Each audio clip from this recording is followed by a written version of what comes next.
Hello, everyone. A very good morning to all of us, all of you joining us from the US, maybe a good afternoon to everyone who's joining us from Europe, and a good evening to everyone who's joining us from India and Asia today. Welcome to the sixth webinar session of this Camp IDEX Mediation webinar series. Today, of course, we're going to be talking about setting standards in mediation. We're a bit sad that this series is coming to an end, but they say you got to end it on a high.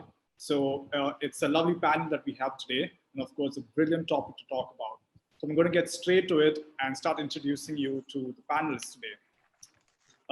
First up, I think I'll start with the hero among the heroines. I'm sorry, Professor Aragaki, but I've been really wanting to say this for quite some time now. Of course, Professor Aragaki is an arbitrator, a mediator, and a neutral evaluator with JAMS. He's an internationally recognized expert in the arbitration and mediation field who has trained judges and lawyers and is frequently called upon to consult on ADR reform projects around the world. Very interestingly, though, he was appointed as an advisor to the legislation drafting committee here in India, which was formed by the Supreme Court of India earlier this year. Mr. Aragaki is a tenured professor of law at the Loyola Law School in Los Angeles and a professional research associate at the SOAS School of Law in London. He's a citizen of the US and Japan, and of course, an overseas citizen of India. So he's very much part of the family here with us. And of course, he also brings in a rich international experience, having lived in the UK, Germany, and France. So welcome, and thank you for being with us today, Professor Aragaki. Thanks for having me. Next up, I'm going to introduce you to Ms. Sadhana Ramachandran, who is a senior lawyer and mediator at the Supreme Court of India. She's a member of the organizing committee of the Delhi High Court Mediation Center, which is also known as Samadhan. She's a senior vice president at Madhyam, an initiative that she played a huge role in starting a few years ago. A very interesting fact about Advocate Sadhana is that I think earlier this year, or earlier last year, it was when the Supreme Court appointed her and another senior lawyer as mediators to calm down the tensions that arose from the Shaheen Bagh protests that happened in India. And I still remember watching her live on YouTube and on all the channels. I was miles away, but it gave me goosebumps to be actually watching a mediator go out there, in this really hostile, very tense group of people who were really, really frustrated about something. And she was there with them and talking to them so calmly. It was so nice to watch that, and still gives me goosebumps to watch these videos. Welcome, Sadhana ma'am, and nice to have you with us today. Thank you, Jonathan. It's an honor for me to be on this panel. Thank you. Next up, we have Laura May Skillen. For all of you know, she's the executive director at the International Mediation Institute. And of course, she takes care of almost everything out there, from fundraising to communications, managing and developing the IT infrastructure and the websites. Laura originally is from Australia, but she spends her time right now in Brussels, where she's also undertaking her PhD in international relations. So thank you for taking your time off your busy PhD. I would say every second it matters to you at this point of time, and yet you found some time for us today. Laura, thank you so much for being with us. No, thank you. It's great to be here. And finally, Tara Ollapally, who's the co-founder at CAMP. And of course, my partner in crime. She needs no introduction. She has been basically at the helm of this webinar series for quite some time now. And of course, she brings in the energy and drive behind CAMP's growth and over the last decade. A lawyer herself, qualified to practice in India and the US, she has dedicated a chunk of the last decade towards building private mediation practice back here in India through CAMP and its projects. I think one of the best abilities of Tara, and I know she's getting really overwhelmed with this, is that it's her ability to connect, to network, and to bring people together. And then after bringing them together, to get them to work on a common goal. So no better moderator than that with all the skill set. So Tara, on to you now for the next 1 hour. Thank you, Jonathan. It's always exciting when you set the bar really high. So let's see how we go with this. But yes, thank you for introducing this wonderful panel. And it's an exciting way for us to end our mediation webinar series. And I'm going to jump right in because this is a big topic, lots of questions and a fantastic panel. So Laura, I'm going to start with you on this whole question of setting mediation standards in India. It's a hot topic in India. There's a lot of interest. The field is growing. We have many mediators, many professionals interested in getting into the space. So as the executive director of the International Mediation Institute, whose the objective of the institution is to set and achieve high mediation standards worldwide. When we talk about standards, what are the essential elements or factors that must be considered as we talk about setting standards for the profession of mediation? Absolutely, and it's a great question, and I think a very timely one in light of the changes in India. And so the first thing that I would say is actually, from the international standpoint, cultural sensitivity, and recognizing that there are different heritages and different sources of mediation. So in a way, when we talk about developing mediation standards, we need to think about almost mediating mediation, bringing all those voices together to provide input. But with that said, I mean, another question that needs to be raised is what it means to be a professional mediator, okay? Because there's a difference between someone who does it as a profession and someone who does it as part of their daily job or, part of their general approach to life. And so when we talk about a professional mediator, we need to consider things like skills, of course, but we need to consider training and experience and vetting, okay? And these are the three things that can help to differentiate someone as a professional mediator that you would turn to. So the standards would need to consider things such as this. I mean, as sort of getting back to the brass tacks, I mean, at IMI, we've set standards for training, so quality training, for trainers, coaches, and assessors, for the assessment of experienced mediators as well, and for ethics. What we don't do is prescribe the process. Okay, because of course there are many different ways of doing mediation and different mediation styles. So that I think we would want to be reluctant to prescribe.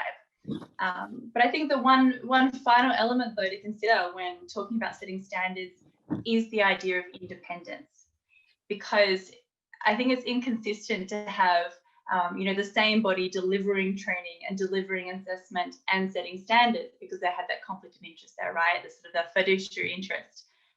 But I think those are the main things, the fundamentals, training, experience, and vetting. Thank you, Laura. That gives us a general macro perspective of what it means to think about when we set standards.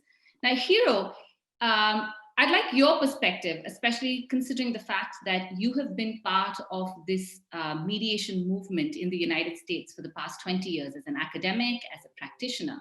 From your perspective in the US, how has the community there approached or thought about setting standards for the mediation profession?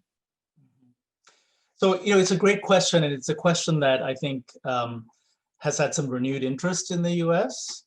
So in general, I think what's distinctive about the American approach to standards, and by standards, I'm thinking more about sort of qualifications, right? In certain countries, you have to be trained as a lawyer, you have to have had a certain amount of mediation coursework before you can be approved as a mediator.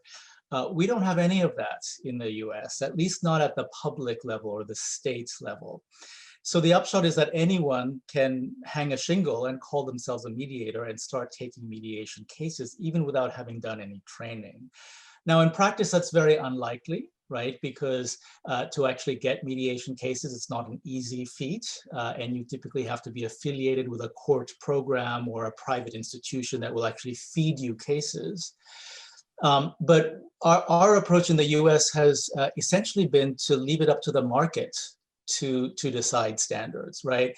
So when you're thinking about kind of influencing behavior or shaping the practice of mediation, there are lots of different ways to do that. I think our instinctive approach is often to think of the law or rules or standards as ways of doing that. And that's very, very much kind of top-down approach. And I think in the US, we've had a lot of discussions about sort of what should those standards be, how should they be enforced? And the general consensus here has been that actually the market does a pretty good job at constraining behavior and sending out reputational signals. And that to some degree, to centralize all of this and make a government or maybe a non-governmental organization in charge of all of this at the macro level could actually create more problems than it's going to solve. And so it's still a very controversial, I think, position that we've wound up with in the US.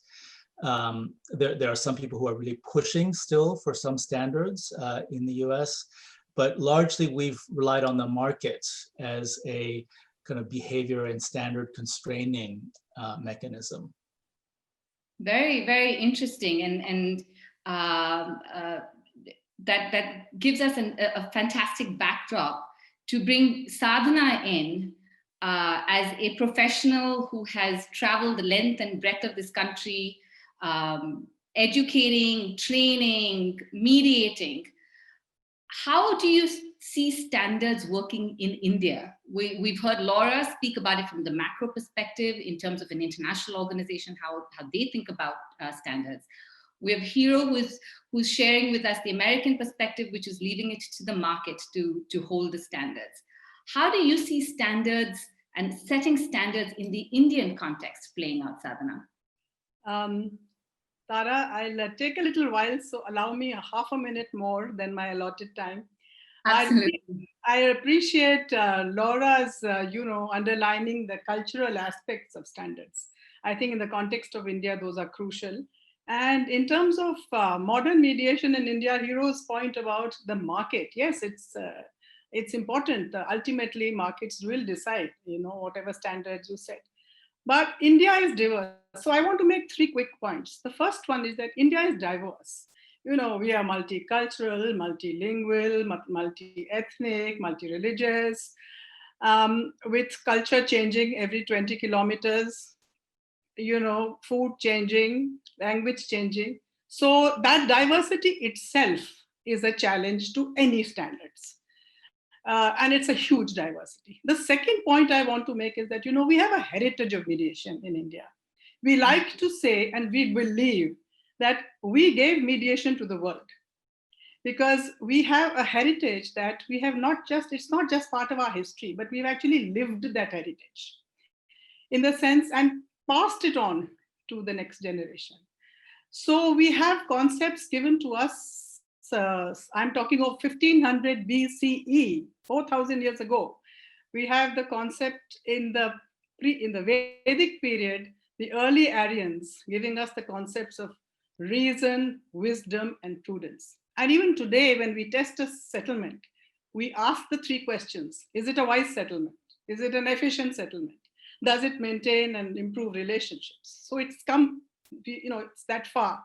The next era was the era of Dharma Shastras, where tribunals were set up. And unlike the divine laws of wisdom, reason, and prudence, here the concepts of justice, equity, and good conscience were set up. And the concepts of, voluntariness and participation that are such important aspects of mediation came to us in 600 BCE.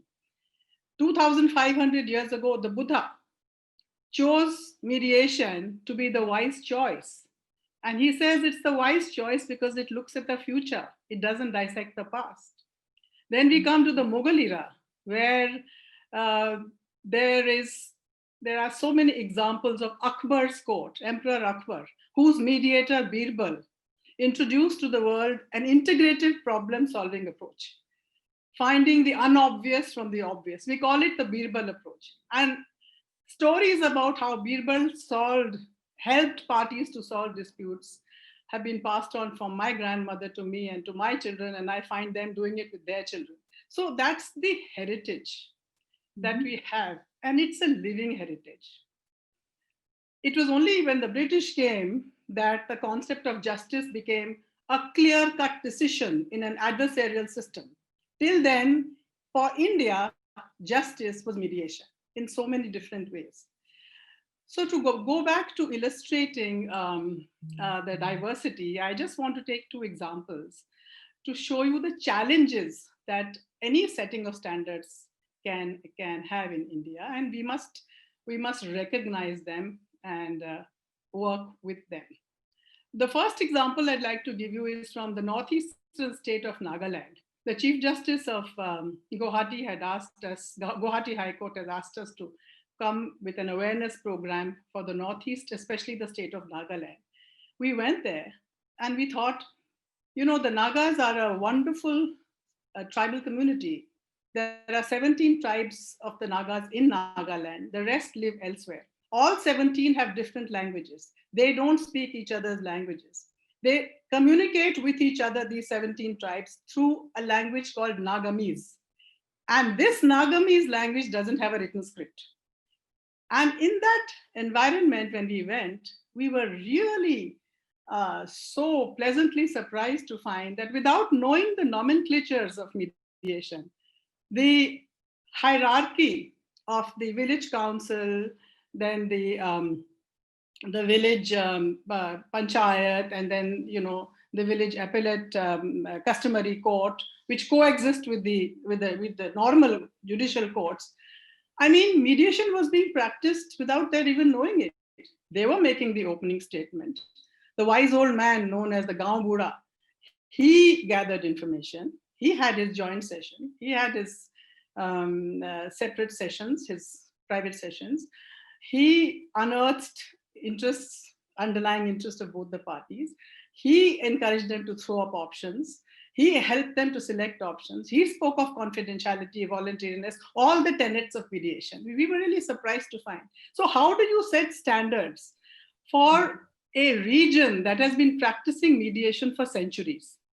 Yes, today the challenge is how do we help them set standards to write, say, a settlement, in the writing of a settlement agreement. So that's one example. And I want to give a quick second example of a district in the state of Punjab. Now, we went there to train lawyers in mediation, and we were talking about neutrality, how it's important to set standards of neutrality. And therefore, for that, to avoid appearing for parties where you've been a mediator as a lawyer, say for a year or a year and a half or two. Now, when we were talking to them about this, they were really surprised because they said, you know, we come from it's a very poor district. There are very few educated people. There are generally farmers who till land, small bits of land. There are shopkeepers. There are hardly any graduates. We know how difficult it was for us to actually get law degrees by going long distances for years.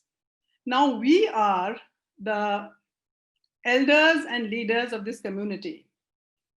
We are looked upon to write any legal documents that the people around, you know, the people of the district would like, informally, formally. We are their mentors. When they have a family problem, they come to us. When there's a family celebration, they come to us.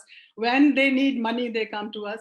When they want help in the court, well, half the time we are doing it pro bono, but we are a handful of lawyers who are looked upon as leaders by the entire community. And this community just cannot see any ethical contradiction in our knowing all of them and them knowing us. In fact, they would not like to come to a neutral person. For them, we would be the right, you know, mediators because we know the community. So, you know, so how do you set standards for specific requirements? So the point that I'm trying to make is that it is very important to decentralize. We'll talk about it, I'm sure, in the course of our discussion. To decentralize the applicability of standards when we set them in recognition of the local conditions. That is critical for India.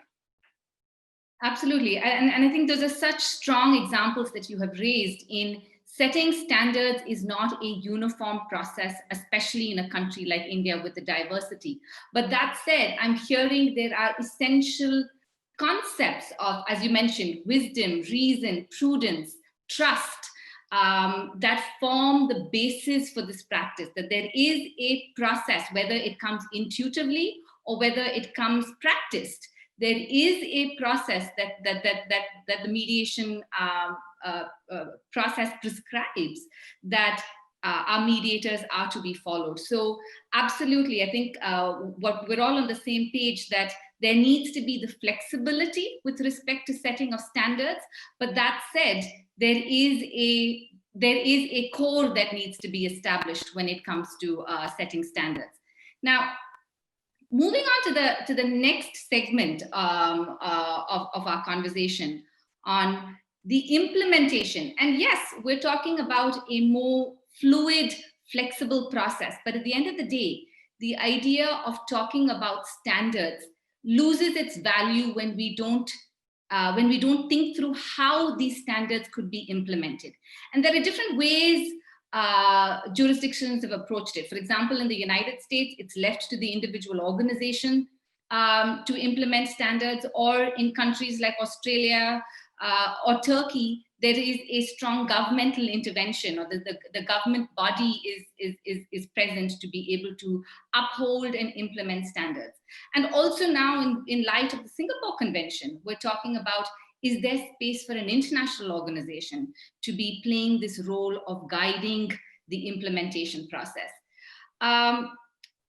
Going back to you, Hiro, what is your thought on how implementation of standards works out? And again, coming from the American perspective, how do you think this subject through? Yeah. So, I think the Americans have maybe a slightly different take from many other countries about standard setting. I think that Sadhana really captured the idea of decentralization, which I think is maybe a better way to think about the American approach. It's not that we have no standards, it's just that there aren't any kind of public standards that are set from the top down. So of course, we have many mediation providers in the US. Most of them are court annexed mediation programs. Some of them are private mediation panels like the American Arbitration Association, which you may have heard of. They will each have their own kind of loose standards and criteria for who may become a mediator on the mediation panel, what they need to do to stay on the panel, not be subject to discipline or complaints from parties, etc., having good evaluations from the lawyers and the parties and so on. But it's a very decentralized model. I think it's a lot of the rationale behind that reflects what Sadhana said too. We may not be as quite a culturally rich and diverse country as India, but even within an American mediation framework, there are lots of different types of mediation, right? So what works in family law, which looks very different from what works in a commercial mediation setting. In family law cases, we tend to do punctuated mediation hearings, very short, maybe 2-3 hour sessions over multiple days and weeks. In the commercial setting, it tends to be all concentrated in 1 or 2 consecutive days, right? Tara, you were saying earlier that there may be some essential features of the mediation process that we can all agree on. And I think even that is actually kind of questionable, right? So you talk to some people who say, well, no one should evaluate in mediation because mediation is supposed to be a facilitative process that empowers the parties to make their own decisions. And then others will say, well, how can you possibly not evaluate? Parties like that, that adds value, and facilitative mediation is sometimes not productive. This point that Sadhana raised about neutrality, you would think that neutrality would be a basic concept that we could all agree on, but actually it turns out that, different people in different, not just regions, but also industries and dispute types might have different feelings about that, right? So I think that's one of the reasons why in the US, we just haven't had any consensus, and it's all devolved into this more decentralized kind of a system where it's really up to the mediation provider to regulate who they admit as mediators. And then they have more control over who they can discipline and how they do that.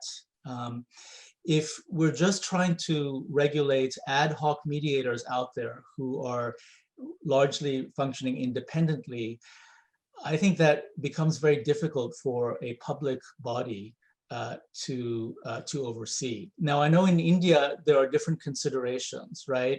So in India, I think there's more of a need for some public imprimatur to standard setting. The legitimacy that comes from having standards set from on high, I think, has a certain value in India. And we did discuss this a lot, actually, among the experts to the Mediation Legislation Drafting Committee. And although I can't really get into the details of those discussions, one concern that I would have about setting public standards and having maybe a government agency or authority be in charge of that in India is that while I think that kind of oversight at the top level is important for the legitimacy purposes that we just talked about, I think the day-to-day administration and running of those standards, who should be qualified as mediators? What happens if there's a complaint about a mediator? How will they be disciplined or possibly removed? What kinds of training programs should be required, and how can they be updated periodically to make them more relevant, and so on? That takes a lot of manpower and energy. And my concern with kind of leaving that all in the hands of a government bureaucrat is that that could become very inefficient. And if you can't follow up, right? If there's a complaint about a mediator, for example, and it takes a year to resolve that complaint and discipline the mediator or take some kind of remedial action, that can really affect the legitimacy of the standards at the end of the day if there isn't rigorous enforcement. And so that might be an argument, I think, as you're thinking about these issues in India, for maybe pursuing a hybrid type of approach where there is some announcement of what the standards are at the top level, but perhaps creating some space for private actors, institutions like IMI perhaps, or other groups that are out there to do the real day-to-day work of the accreditation and certification and training standard settings and so on. Anyhow, that's a and you actually we will be going into this in a little bit more detail, but thank you for bringing those points up. And moving it to Sadhana, Hiro's given us the American perspective. He's had the privilege to be part of the Indian discussions, and of course, you, Sadhana, were part of the committee that thought through standards. How are we thinking through the implementation of standards for India? What is the loose kind of framework that would work for India? I think Hiro has understood the Indian need for standard setting very well. I think his suggestion about a hybrid kind of body is what I think ultimately is going to work for us. So now, as far as India is concerned, it's important that standards are implemented in three ways. The first is obviously by a mediation act. We've all worked on it. We've been part of the expert committee, and now a proposal has gone through the Supreme Court to the government, to the central government. And we have to have in place appropriate legal sanction of this mediation act.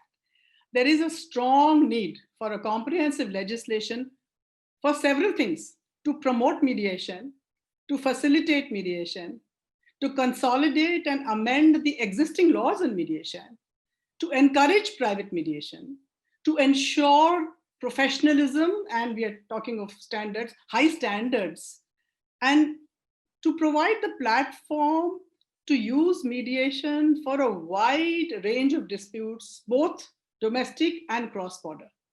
And this law becomes critical in the event of India having signed the Singapore Convention as well. And that law will be introduced by the government in Parliament.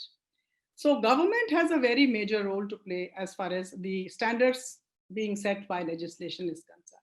Now, let's come to the public arena. For the public arena, it is again critical to make provision for the conduct of the mediation process itself. That is fair, that is neutral, that is flexible, that is efficient, that is voluntary, that encourages self-determination of the parties capable of meeting specific requirements. And this is needed at the central level, state level, and district level, particularly with the growth of private mediation. So the implementation in the public arena of such standards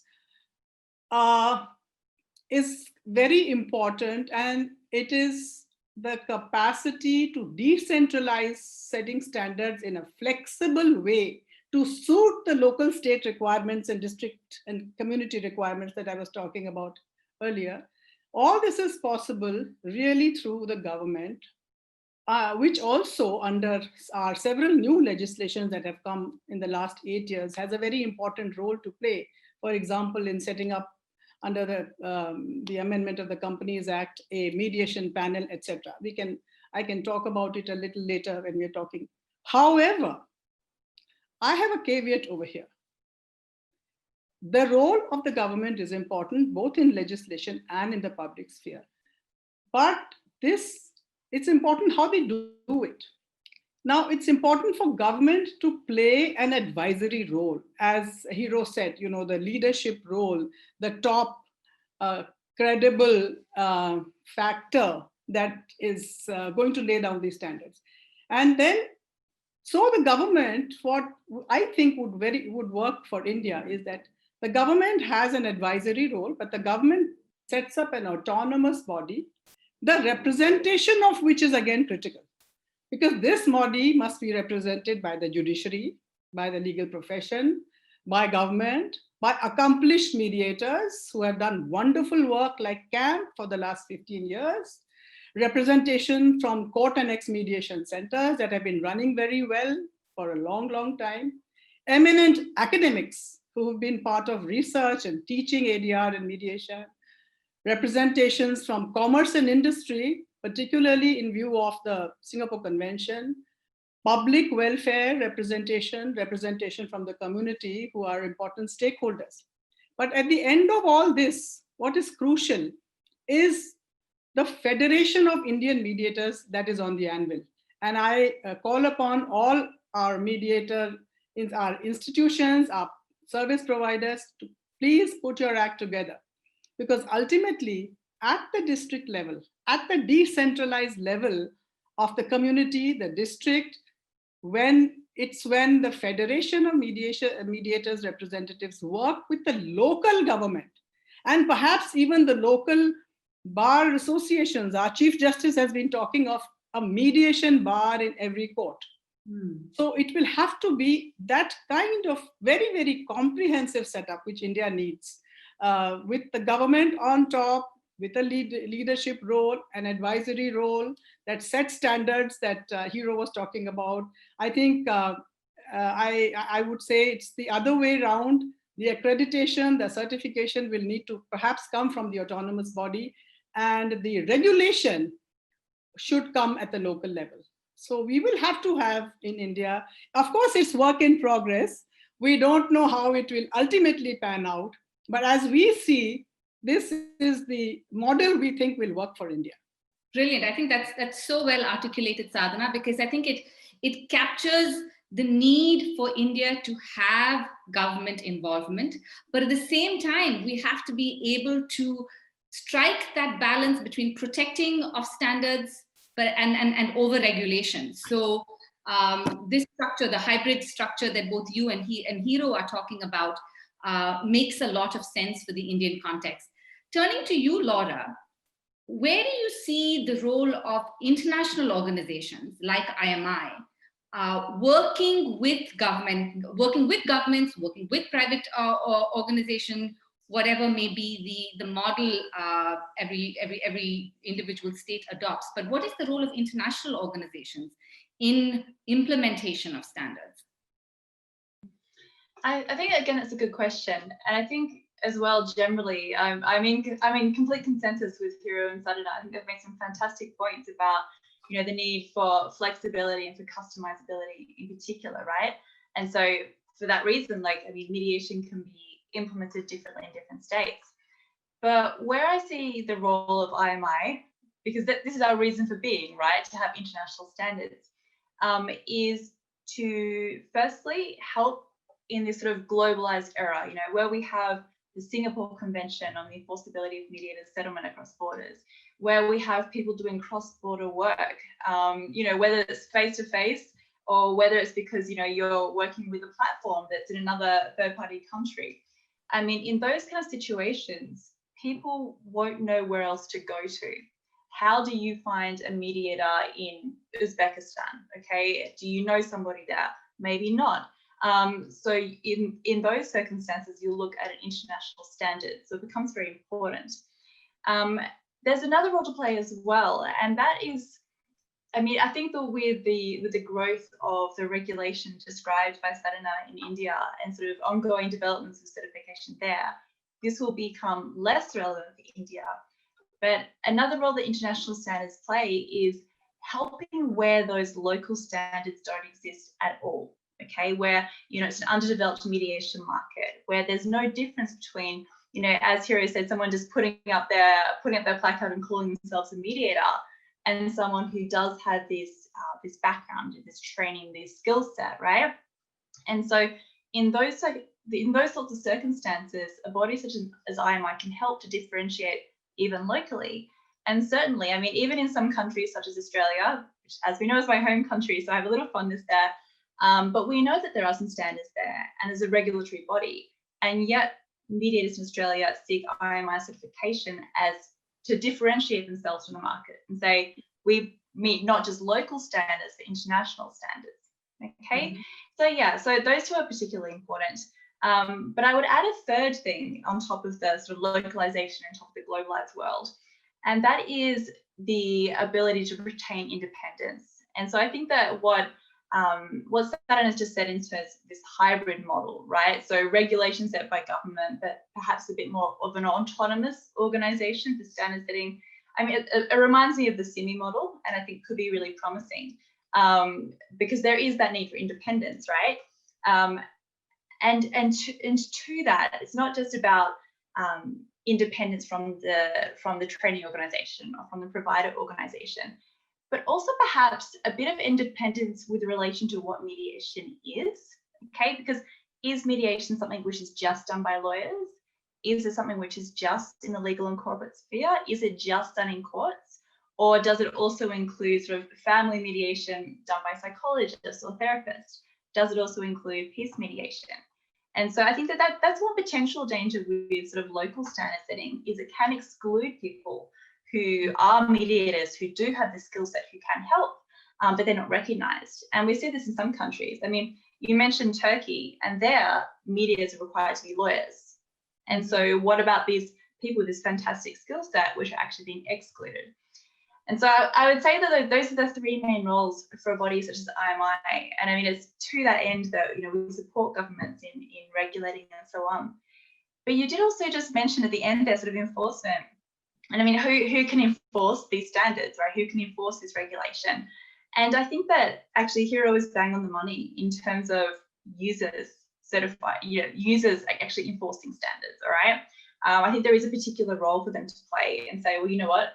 Joe Blogs is not good enough, but this person is. And that starts to give us an idea about not just what mediation standards are, but what the maturity of the market is, okay?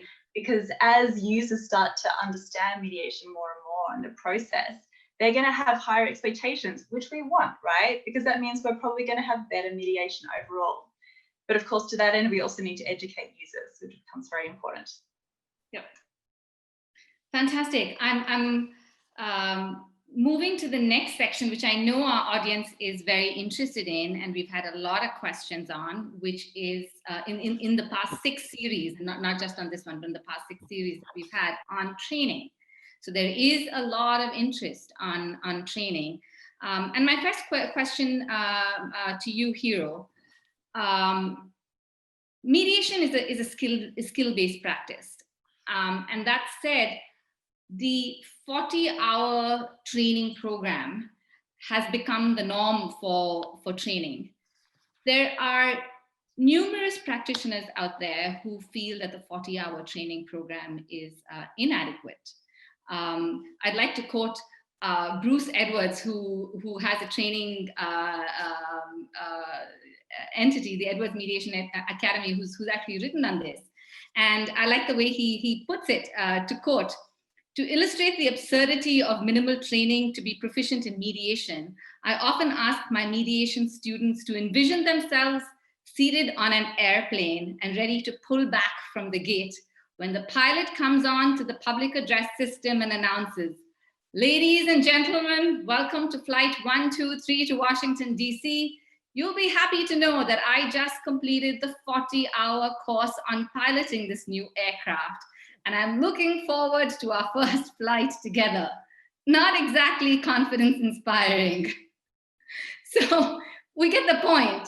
Now, question to you, do you think the 40-hour training program is adequate? But that said, it is important to bear in mind that we need to be able to balance out the conflict of not having too many barriers of entry into the profession, but at the same time, holding skill set.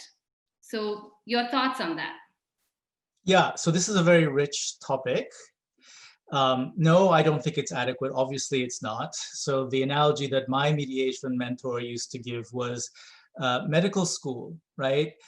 You don't just learn to be a doctor by attending lectures and doing role plays with patients. You know, you actually treat real patients under the supervision of a trained doctor. And that's how you really learn your skills, right?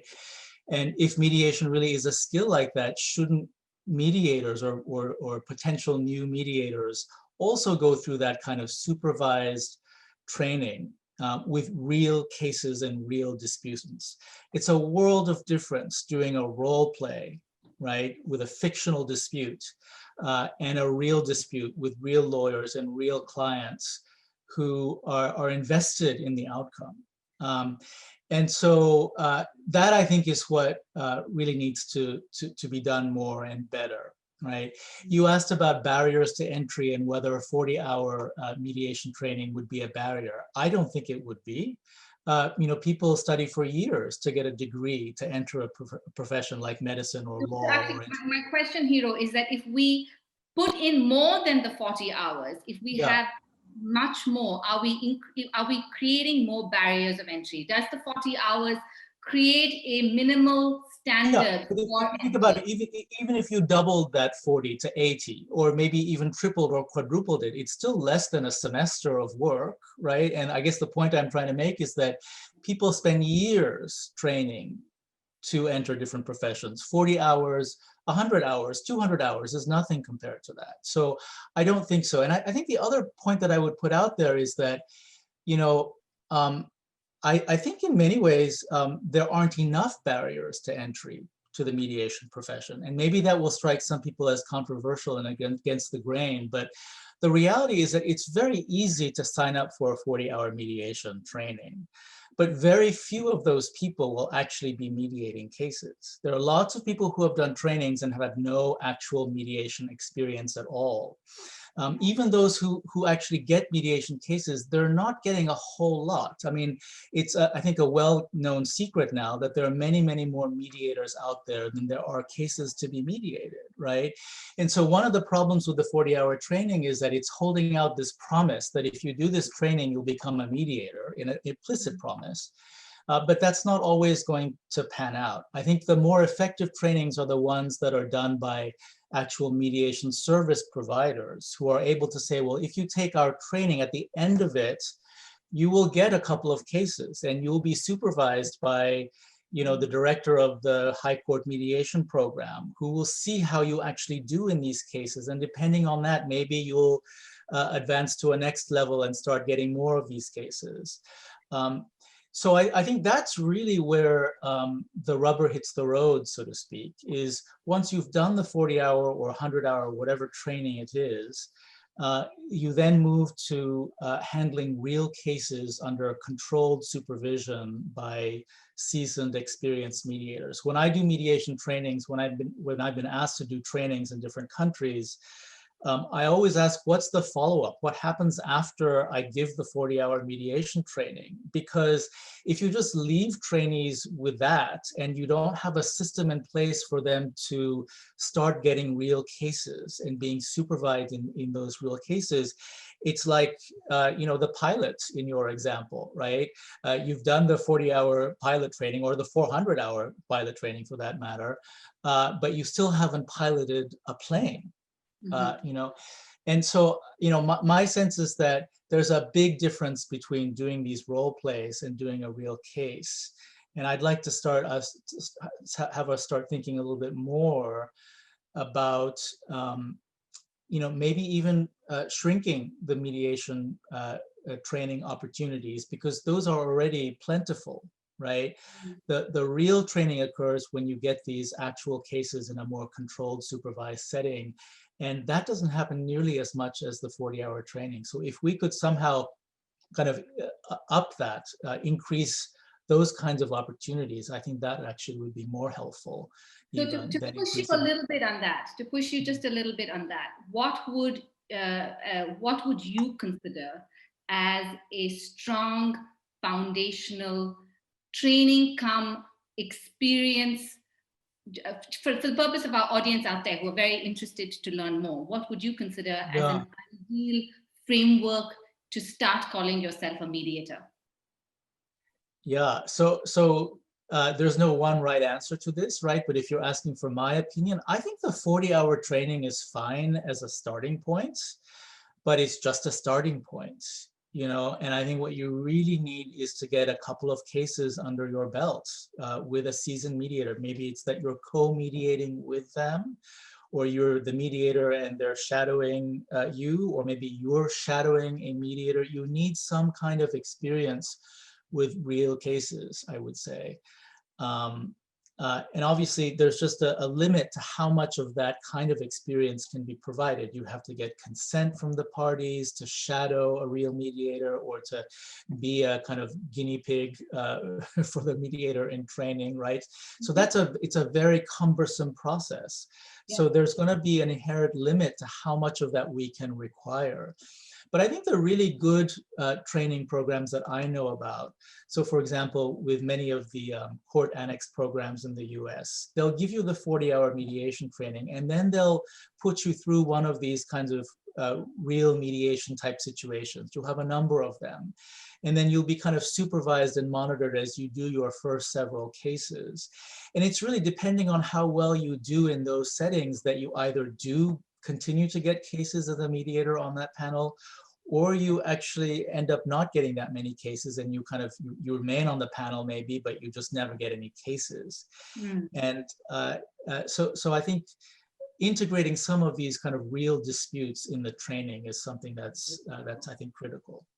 Thank you, Hiro. I think that's very useful and very important for all of us, and especially our audience to hear. Moving to that, despite this discussion, or along with this discussion, it is critical for us to talk about this 40-hour training program. The fact is that has become a foundation setting when it comes to the first step that one takes to become a mediator. The question to you, Laura, and a question that we get asked a lot, which is, what are the elements that one should be thinking about that constitutes for a good training program? There are so many people interested, and there are so many training programs out there. What should one be looking for to be able to identify a strong training program, a strong training as that first step to become a mediator? Great. Well, I mean, firstly, I have to agree with Hiro that 40 hours is the very first bare minimum, right? So it's the first minimum step. But I'm afraid to disagree with him a little bit about making mediation training less accessible, because I think it depends on your need, okay? And this sort of relates to what kind of training program you go for. Because if you want to do mediation training as just an individual in your own life, maybe you want to become a better communicator rather, the irony of that. Maybe you want to sort of find other ways to resolve your personal disputes, then mediation training should be accessible, right? But if you want to become a professional mediator, then you're looking for something which does meet a higher bar, okay? So, you'll be wanting to look for training that has a meaningful assessment. So it's not just pay to play, okay? There can't be just everybody passes. I mean, and to this end, we at IMI, we do have training criteria for programs, for trainers, coaches, and assessors as well. And they include things like the knowledge and skills that should be tested and imparted. Okay, so people can look at these criteria at any time and say, well, actually, does this program I want to do actually meet these requirements? I mean, but further to sort of the knowledge and skills, it requires that you practice skills, that you practice a reflection. We ask programs or organizations who are submitting their programs, what do you do to help people in their mediation career? Because again, Hiro was completely right. I mean, there's a big difference between getting that initial training and actually starting as a mediator, right? There is that need for mentorship and for guidance and for assistance, which can take many forms. And I mean, so to that end, obviously, I mean, I have to say that the programs that do meet IMI standards are on our website. So of course, I would say look there first if I was giving advice, okay? But there's another thing which I think is important to take into account, perhaps in the online world. And because of course, you know, you're right, there's a lot of training that's moving online now. And I mean, at this point, IMI have not recognized fully online training, but you will also find that we've developed criteria for online mediators. Okay, and so they list the skills, the knowledge, and the items that are specific to, you know, mediating online, which means you need to learn how to do them as well. Okay, and to that end, by the way, if anyone on this webinar today has taken training online, I would invite you to complete a survey for us and actually let us know if you have done your training online. What is it like to be a mediator in the real world? But yeah, I mean, I think I would bring it back to just those things. So firstly, establish what your needs are, and then come to IMI and look at our training criteria and see if your proposed course meets those. Great, that's helpful that there is a resource out there to help prospective participants to identify what are the essential or strong elements for a good training program. Moving it a little bit on this topic, but on a related point, Sadhana. So once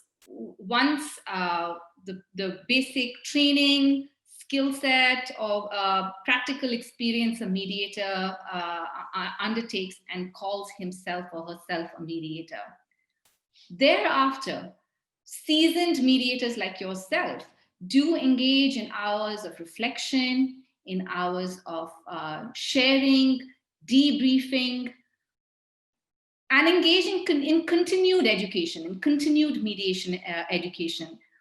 How do you see this whole role of continued mediation education playing out in the ecosystem in India? Do we have enough of that going on? Do our mediators need to be engaging in more of a reflective practice? Your thoughts as a seasoned mediator on these aspects of the practice? I'd like to comment before I answer your question, Tara, a little bit on what Hiro and Laura have said. They've made some very, very vital and crucial points. And I think the point that Hiro has made about co-mediation struck a bell with me immediately, because I'd like to bring in an example here where I feel that for lawyers, the challenge will always be for the non-lawyers who will be coming in, but then we can look at a different kind of training for them in their own domain sphere. But as far as mediators are concerned, I think I'll give you an example of the Delhi High Court, or even Bangalore, or Madras, or Chandigarh. You know, the Court Annex program is a great laboratory. And so for us, of course, we all agree 40 hours is just the very basic, as Hiro very rightly said. I mean, 40 hours, and that too without an assessment. And that's the point I want to make next that Laura made. Without an assessment, without any accreditation, anyone who comes for the 40 hours program becomes a mediator. That's not going to happen, and it should not. But the Court Annex program, therefore, in the Delhi High Court, for example, we have about 80 to 100 matters going on in a day. And there are about 60 even today with online mediation. So it's a huge laboratory for mediators who do the 40 hours. So when they complete their 40 hours or even less, then they come into the laboratory. And then they work as co-mediators with a experienced mediator. And they go on with their mediations and co-mediations till they achieve 10 settlements. So that you can, to achieve those 10 settlements as a co-mediator with an experienced mediator, would take you 40, 50, 60 mediations. And then they are taken for an advanced program. And then there are refresher programs. So we have, I think, on an average, something like maybe 300 to 400 hours before a matter is handed over to a new mediator. So of course, it's not perfect. Of course, we need to be better than that. But I think that co-mediation, as far as the lawyers are concerned, lawyer mediators are concerned, the Court Annex program has that huge advantage of this big laboratory that is available. The other point that Laura made about, accreditation, I think that's critical, because at least there is a basic evaluation by not those who are training you, but those who are objective, who are mediators, experienced mediators who've never met you before, So whether it's a recorded version or whether it's physical version, I think that accreditation in the Indian context is very, very important.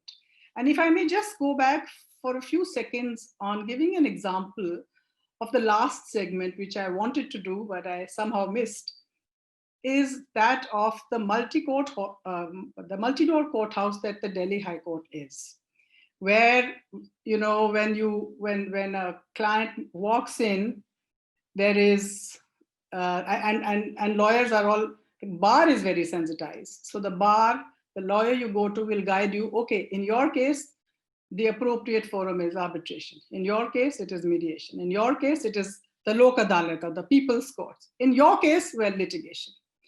The other example that the Delhi High Court is the kind of model we were talking about for India. And for example, the Delhi government or the government of the National Capital Territory supports the Delhi High Court's program in terms of finance. So it is funded entirely by the government. The High Court provides the infrastructure and the manpower and the training spaces, etc. The program is overseen by a committee of judges and lawyers, but this is a mediation program that's run entirely by lawyers. So there are elements of self-regulation by the lawyers. There is a committee you can go to if you want a little advice on anything, and then there is the Delhi government that's going to provide you the funds. So I just wanted to bring in that model before I answered your question. Now, to answer the question that you asked me, Tara, I think there'll have to be a paradigm shift, firstly, in the way mediation is conducted today. It's a part-time job. Mm-hmm. Lawyers will finish their court work, they will finish their conferences for the next day, and then they will come for mediation. That has to change. If we are going to professionalize mediation, and if we are going to have it as and all those standards that Hiro spoke about, he is so right. I mean, even the 300 and 400 hours are not equal to a single semester of what you're studying to become. So you will have to have it as a full-time career. And I think those decisions will have to be made, and that paradigm shift will have to be made. Then mediation institutes like CAMP and service providers like CAMP and others, and there are so many people doing wonderful work in India, they will all have to really wake up and ensure that these standards are set in training. Because when India is poised now to bring in non-lawyers, and rightly so, into mediation, and they'll have a very, there's a huge advantage to that, which we can perhaps talk about a little later. And thirdly, I want to emphasize that it's not just the training, it is not just the full-timeness of the profession, but today we no longer need to debate domain knowledge versus process expertise and all of that, because the kind of laws in the last 8 years that have been introduced in India, I think domain knowledge is a must. Whether it is domain knowledge of the law for the lawyer mediator, domain knowledge of engineering for an engineer mediator, domain knowledge of medicine for a doctor mediator, and so on. So the kind of laws, our legislation has run far ahead of our development in mediation. For example, in 2013, there was an amendment to the Companies Act that introduced the concept of the mediation panel. And this mediation panel is to be maintained by the government, and its the mediation during the pendency of a case, either before the central government or the National Companies Tribunal or the Companies Appellate Tribunal, this is the panel that the parties will be referred to. In 2015, the Commercial Courts Act brought in the concept of mandatory pre-litigation mediation, which is a whole new world. Right.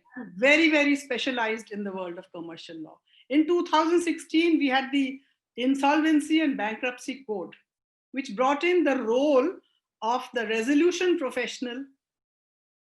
And that resolution professional will, though mediation is not specifically provided, but all the skills and techniques of a mediator, the resolution professional needs and can use. Right. Then we have the Real Estate Regulation and Development Act in 2016. That's brought in, it's introduced conciliation of disputes through the forums that are to be set up between the consumer and the promoter associations. And one more example, the Consumer Protection Act of 2019, which has introduced court annexed mediation in consumer cases at the central level, at the state level, at the district level. So this is the kind of specialized legislation that will need domain knowledge, in addition, of course, to process expertise. So these are the points which I want to make on this. Thank you, Sadhana. So what we're hearing is, as the mediation profession grows and there are these specialized practices that are coming up, it does become important for practitioners to build their process skill as well as their domain skill. And the whole idea that this is a work in progress, that as practitioners, we need to continue our honing our skills to be more effective practitioners is required, especially as this profession grows in India. We have come to our 1 hour mark. Because I promised our audience that at 1 hour, we will open it up for questions. I have a whole other segment on mediation advocacy, but giving full respect to our audience, I am going to take it out to them. Jonathan, are there questions that we'd like to share with our panel at this point of time? Yeah, thanks, Tara. A lot of brilliant questions coming from the audience. I would like to start off by inviting Brian, who's joining us all the way. Professor Brian is joining us all the way from Newcastle, I believe, to pose this question. I think it was originally directed to Hiro, but Mr. Clark, if you're around, we would like you to unmute and ask your question, please. Thank you very much. Can you hear me okay? Yeah, yes. Thank you very much. Just to begin by saying what a terrific discussion. It's been a really fantastic seminar, and I've learned so much about what's happening in India right now with regulation and standards. It's been fantastic. The question that I was asking was one which was prompted by something that Hiro said regarding, he was saying that, leaving it to the market is the way that the US typically does things in terms of standards and mediation. My question was, does it matter that the buyers in the market, we're talking about, let's say, commercial mediation, they might commonly be lawyers, and they may have certain preferences for mediation practice, which might make it harder for others to gain a foothold in the field? So that was the question. Yeah, no, I think that's an excellent point, and it actually dovetails with the mediation advocacy piece that Tara was going to introduce. But, I think that in the US, the lawyers have really driven mediation much more than the mediators, right?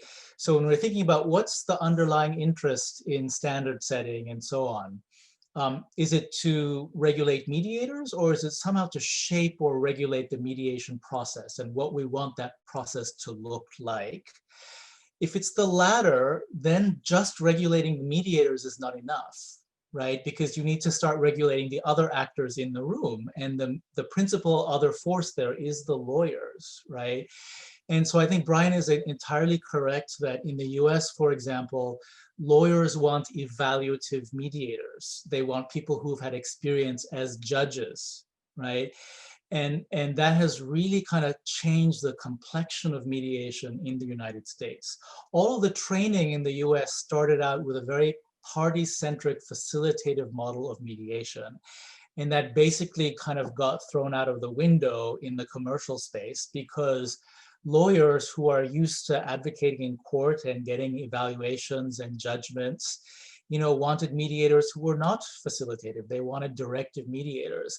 And I think that's really changed the face of mediation in the US, such that I think the US is almost now an outlier compared to the rest of the world, which is more, I think, willing to embrace a facilitative problem-solving kind of model. So there are definitely problems associated with that, leaving it all up to the market. The bigger question, I guess, for me is, how much of that can you really control anyway? I mean, I think what we're seeing in a lot of jurisdictions in Africa, in Asia, is that they were all trained in basically a facilitative model, the earlier kind of model that CEDAR used to use. And they're finding that the parties are now still pushing for more evaluative types of approaches, and they're finding that very effective. Hong Kong, I think, is now or has been in the process of thinking through whether evaluative mediation is something they should now push. And we've seen kind of this kind of thinking in other jurisdictions as well. So, I ultimately wonder whether at the end of the day, we would have had a different outcome in the US if we hadn't decentralized things, because I think the end users, particularly the lawyers, are really going to still exert an influence on the complexion of mediation. And that's why I think mediation advocacy training is something that we really ought to think about. When a mediator is asked by a lawyer, can we just skip the joint session and go straight to caucus?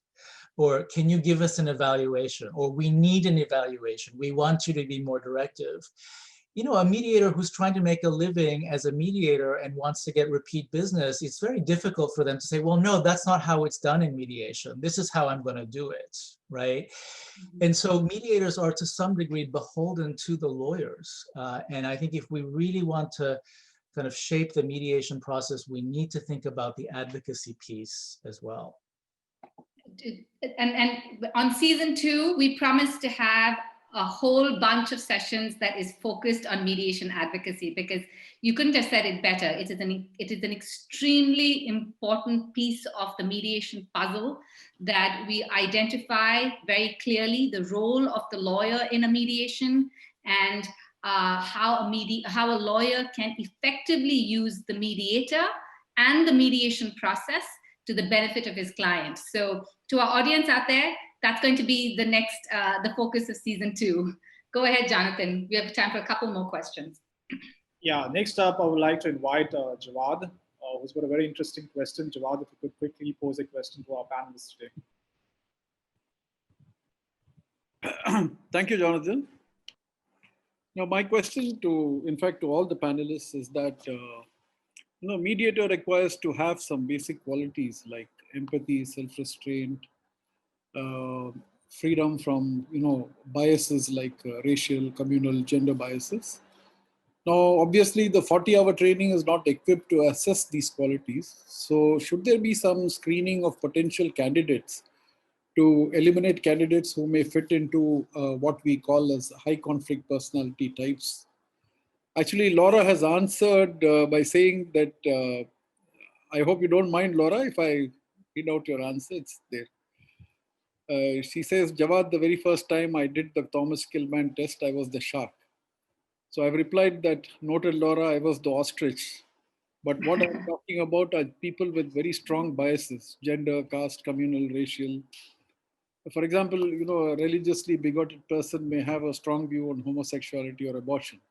And what happens if such a person is a mediator in a case where, one of the parties is either gay or, has undergone an abortion? Great question. Laura, do you want to answer that? Laura, you have to unmute yourself. Sorry, I really thought I had. I was trying to jump in exactly like a shark, right? And so I think to this idea of like a high conflict personality, just think of their personality as opposed to their values or beliefs or what have you. I mean, I really like to think of mediation as a skill set, so it's a sort of a hack. I mean, you can absolutely live and breathe mediation, okay? If you are someone who is perfectly in tune with yourself and the world around you, and you have no flaws and no ego, then yes, you can be a mediator 100% of the time. but most of us aren't angels, okay? And so I like to think of mediation as a hat you can put on, okay? So once you know how to do it, you can say, all right, I'm in this situation, or I'm trying to help other people. Let me put my mediation hat on. Okay, now let me sort of think past positions, you know, get into interests, get into the needs and what have you. So I think that's a really important thing when we're talking about, you know, personality types. But to the sort of the second part of your question about should we be screening, you know, if people are really homophobic, or, you know, have particular, like they're racist or what have you, they're xenophobic, or even ageist, okay, sort of all these different isms and what have you, then my take is that this is inconsistent with mediation, okay, because mediation has this underlying prescription that people have value and you're going to be listening to one another. Because if you did not believe in those two things, then you would not be trying to find a mutually beneficial agreement or a preferred agreement. And you're probably not going to go to mediation. So if you're a mediator that, you know, actively thinks that, for example, gay people shouldn't exist, or really outrageous things like this, then for me, it really makes me question why you are a mediator. It seems very cynical to me, okay? Maybe that's a little judgmental. Maybe they are able to still set themselves aside. Maybe they can avoid those cases, but for me, it really raises the question of why they became a mediator at all. It's such a good question. And I guess the question Jawad asks is, if there are people out there who do want to be mediators, should there be a process that screens them out? Sadhana, your thoughts, and then Hiro. I'm sure, especially in our context, where there are so many issues. I mean, in any context, there are so many issues. How do you, as a training, as a lead trainer, approach these issues? Yeah, Jawad, that's a very good question, and I agree with Laura that such a person, then what's such a person doing, wanting to be trained as a mediator? But the question is, who decides? Who decides that such a person has this sort of potential or the lack of it? In screening, there is, yes, you can, and we do invite applications, and then we look at potential personalities for mediation in the Court-Annex programs. We do that. We do that irrespective of other things. You know, all prejudices and biases and stereotyping is part of the assessment of selecting a candidate. But then the result, I would say, of screening, we've not always had the kind of result we thought we would have. Because people have come across with certain personalities when they were being screened, they were being interviewed. And you find that when they actually get into mediation, then all those things have vanished. And there's a new person who's mediating. It's not the same person who came for the interview and projected himself or herself as such a secular thinking person. So you know, those dangers are always there, Jawad. But you are right. And we're talking to the Indian context. It is crucial that in the Indian context, what Laura said, in our context, we can't afford to have people who have these biases. And, you know, the examples that you gave, whether it is religious or whether it is sexual orientation or whatever it is, we can't have mediators in India. But the challenge is that how do you decide, and who decides? And are you right in your decision? Very often I have found that my assessment of a particular potential person to be trained as a mediator has been very wrong at the end of it. So we'll have to see by trial and error. I think, Jawad, you've raised a very important issue, and I think we should keep it as work in progress and also be transparent about discussing these things with potential mediators. And sometimes in mid-career, a mediator suddenly develops a bias, suddenly develops a prejudice, suddenly surprises you by a view that they're expressing you didn't think they would ever have.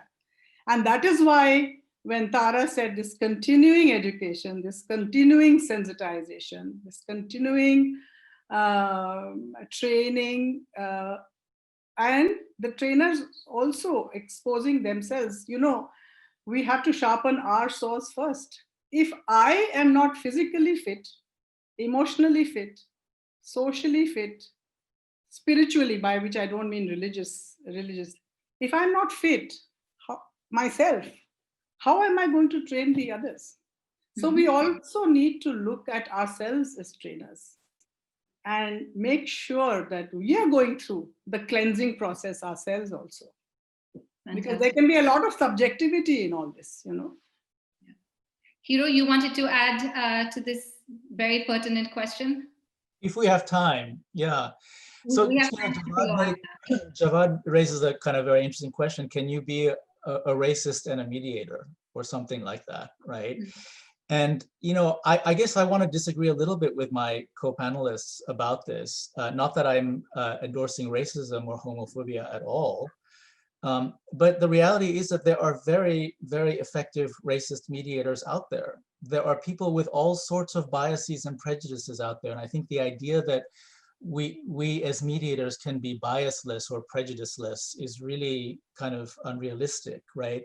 Biases and prejudices arise in all sorts of different ways. We may have a preference for the plaintiff versus the defendant, or we may have a sense as the mediation unfolds that one party has a much stronger case than the other, or one party's being unreasonable. And, you know, our neutrality is always getting challenged in these ways. And so to some degree, I think that the racist or homophobic example is a little bit of a straw man. It's very easy to say, of course, we don't want people like that being mediators. But the reality is that there are effective mediators out there who don't share our political and social and other kinds of beliefs. And I think, you know, one of the tenets of mediation is that we should be open and try to understand and include people that we actually disagree with, and listening and being open to them is not necessarily agreeing with them. And I think the other point is that, you know, in a lot of mediations, it's not really about listening to other people, right? I mean, I've been involved in lots of mediations where the parties and the lawyers, they just don't want to listen to the other side. They didn't come to listen, they came to settle their case. Right? And so sometimes you don't need those kinds of listening skills. Sometimes you need other kinds of problem-solving skills. So I think this goes back to the fundamental question that we started with, which is that it's very difficult to pin what mediation is, right? Mediation is an inherently flexible process. And I think we need to take a more kind of inclusive, big tent approach to mediation. Otherwise, we risk excluding voices that, you know, may seem obviously problematic to some people, but actually their inclusion might be vital in ways that we can't expect. So one, you know, clear example is lawyers being mediators, right? In some jurisdictions, like some have noted, like Turkey and Argentina, you know, you have to be a lawyer to be a mediator. And to some people that's obvious, right? But who are you excluding by doing that? So I think it's a very important question. Again, I'm not trying to condone racism or homophobia, or even trying to suggest that we should have racist mediators. But I do think we need to be very careful about what we think of as the ideal type in mediation, because there are risks and downsides to having that kind of type and excluding certain voices because of that. And actually, if I can just add one final comment, actually, because I think it wraps this up, is that maybe this does, at the end of the day, relate to, as Hiro said, what mediation is. I mean, maybe if you're sort of working in those more evaluative ends of mediation, where you're less focused on actually transforming the underlying relationship, then those biases aren't so problematic. But if you're looking at the more transformative end of mediation, where it is so important to sort of, you know, develop that trust and build that relationship and have open terms of conversation, maybe there it does become more problematic to have these biases within the media themselves. Yeah, and I guess all I'm saying is that a non-racist, non-homophobic mediator can also have lots of biases, right, that affect the process in a whole lot of other ways.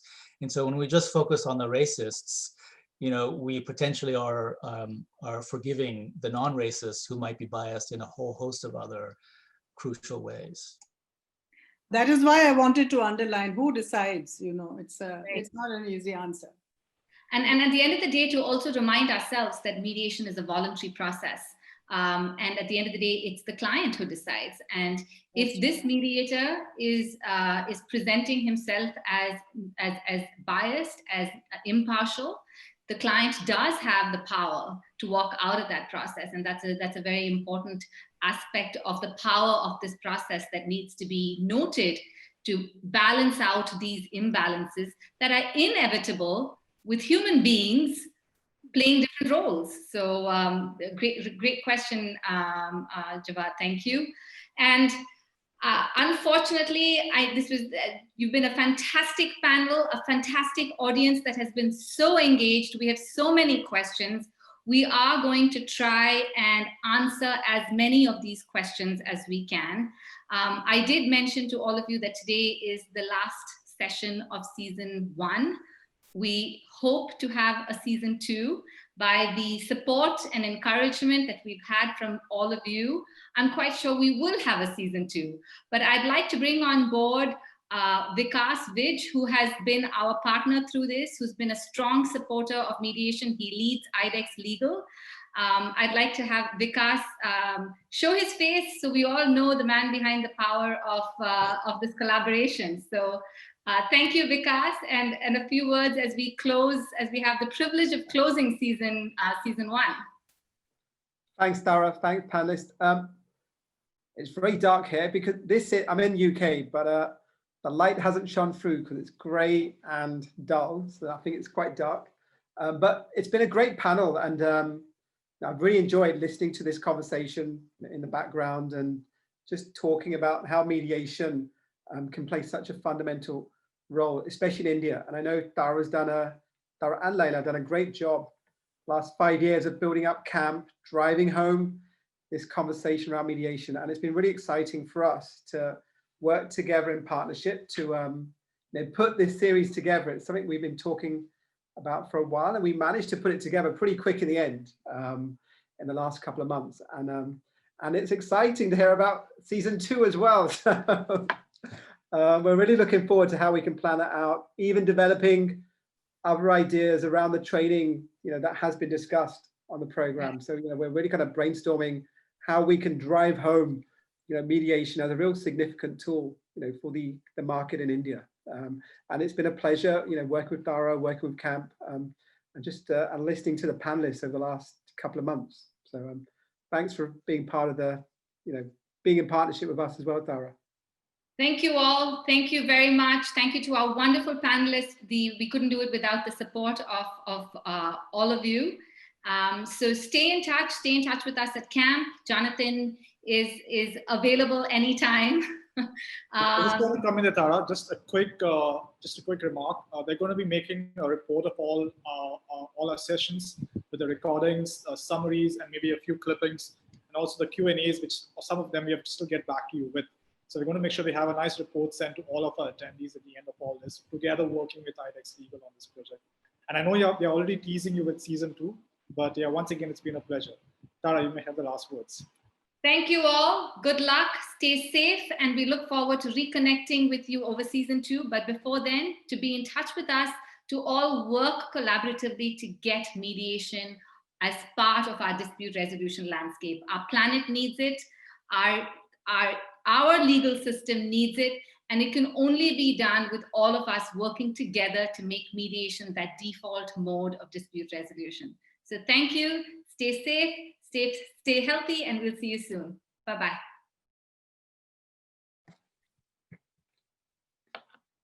We can stop recording now. Yeah. Can you stop recording?